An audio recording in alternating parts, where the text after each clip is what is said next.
YCP మాజీ MLA Chevireddy Bhaskar రెడ్డిని పోలీసులు అరెస్ట్ చేశారు. బెంగళూరు విమానాశ్రయంలో ఆయన కర్ణాటక పోలీసులు అరెస్ట్ చేసి సిటీ అధికారులకు అప్పగించారు. చెవిరెడ్డి భాస్కర్ రెడ్డితో పాటు వెంకటరమణ నాయుడు కూడా పోలీసులు అరెస్ట్ చేశారు. బెంగళూరు నుంచి విజయవాడలోని సిట్ కార్యాలయానికి తీసుకొస్తున్నారు. ఏపీ లిక్కర్ స్కామ్ కేసులో చెవిరెడ్డి భాస్కర్ రెడ్డి 38వ నిందితుడిగా ఉన్నాడు. ఈ రోజు మధ్యాహ్నం భాస్కర్ రెడ్డిని ఏసీబీ కోర్టు ముందు సిట్ అధికారులు హాజరుపరచనున్నారు.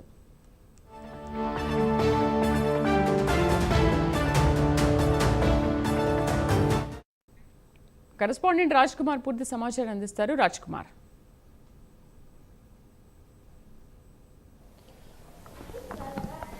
శ్రీదేవి, ముఖ్యంగా ఏదైతే వైఎస్ఆర్ కాంగ్రెస్ పార్టీకి సంబంధించి సీనియర్ నేతగా ఉన్నటువంటి చెవిరెడ్డి భాస్కర్ రెడ్డిని నిన్న బెంగళూరులో పోలీసులు అరెస్ట్ చేసినట్టు కూడా తెలుస్తోంది. బెంగళూరు ఎయిర్పోర్ట్లో ప్రత్యేకమైనటువంటి ఏదైతే ఇమిగ్రేషన్ అధికారులు ఆ లోపలికి వెళ్లేందుకు నిరాకరించడంతో ఇక్కడ చెవిరెడ్డి భాస్కర్ రెడ్డికి ఇప్పటికే లుకౌట్ నోటీసులో ఉన్నటువంటి నేపథ్యంలో చెవిరెడ్డి భాస్కర్ రెడ్డిని పోలీసులు అదుపులోకి తీసుకున్నటువంటి క్రమంలో నిన్న బెంగళూరు పోలీసుల నుంచి సిట్ అధికారులకు అప్పగించడం జరిగింది.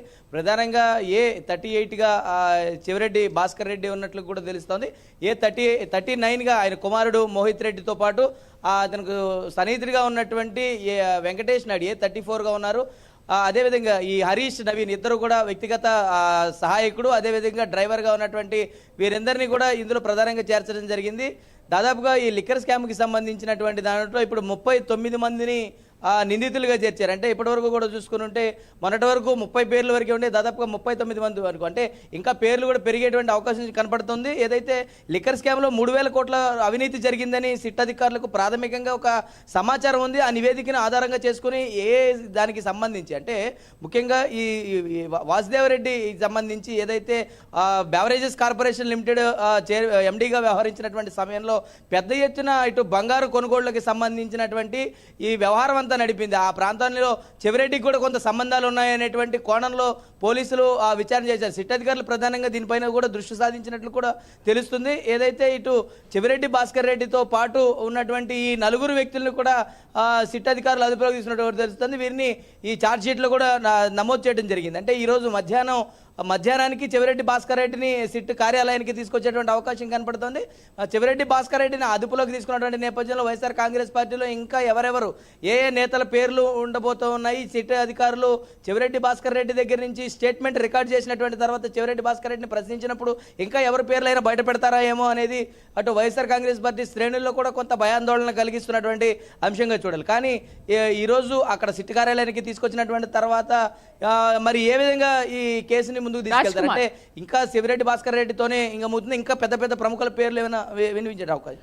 రాజ్ కుమార్, అంటే లుకౌట్ నోటీసులో ఉన్నప్పటికీ కూడా ఈ నేపథ్యంలో అసలు కొలంబియా పర్యటనకు ఏ విధంగా చెవిరెడ్డి వెళ్లారు అంటే ఈ నేపథ్యంలోనే పోలీసులు అడ్డుకొని అప్పగించారు సిట్ అధికారులకు. మరి ఏంటి అసలు చెవిరెడ్డి భాస్కర్ రెడ్డికి తెలియదా లుకౌట్ నోటీసులు ఉన్నాయి కాబట్టి నేను వెళ్ళొద్దు అనే విషయం?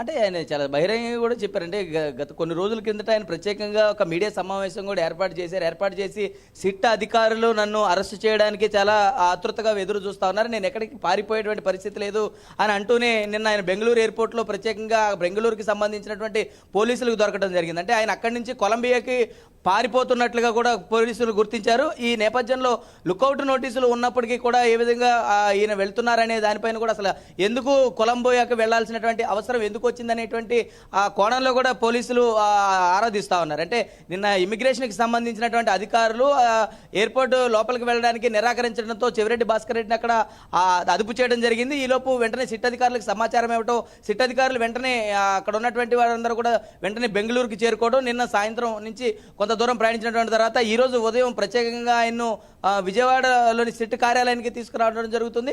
ఇక్కడ కొంత విచారణ చేసినటువంటి అనంతరం ఈ సిట్ కార్యాలయానికి సంబంధించి తీసుకొచ్చినటువంటి తర్వాత ఈ సిట్ కార్యాలయంలో కొంతమంది కీలకమైనటువంటి అధికారులు ఆయన్ను ప్రశ్నించినట్లు కూడా తెలుస్తుంది. అంటే ముఖ్యంగా మాత్రం ఈ కేసుకి సంబంధించి చెవిరెడ్డి భాస్కర్ రెడ్డి పాత్ర ఎంత ఉంది అంటే ఇప్పటివరకు కూడా చాలా క్రియాశీలంగా వ్యవహరించినటువంటి పరిస్థితులు ఉన్నటువంటి నేపథ్యంలో అసలు చెవిరెడ్డి భాస్కర్ రెడ్డి పాత్ర ఏంటి, ఎవరు చెప్తే చెవిరెడ్డి భాస్కర్ రెడ్డి ఏమైనా ఇన్వెస్టర్స్కి కానీ లేదంటే రియల్ ఎస్టేట్లో పెట్టుబడులు కానీ బంగారం కొనుగోళ్లు లేదంటే ఇంకా ఇతర కార్యక్రమాల్లో చెవిరెడ్డి భాస్కర్ రెడ్డికి ఏదైనా వాటా ఉందా లేదా అనేటువంటి అంశంలో కూడా ప్రధానంగా పోలీసులు దృష్టి సాధించినట్టు కూడా తెలుస్తుంది. తెలుస్తుంది.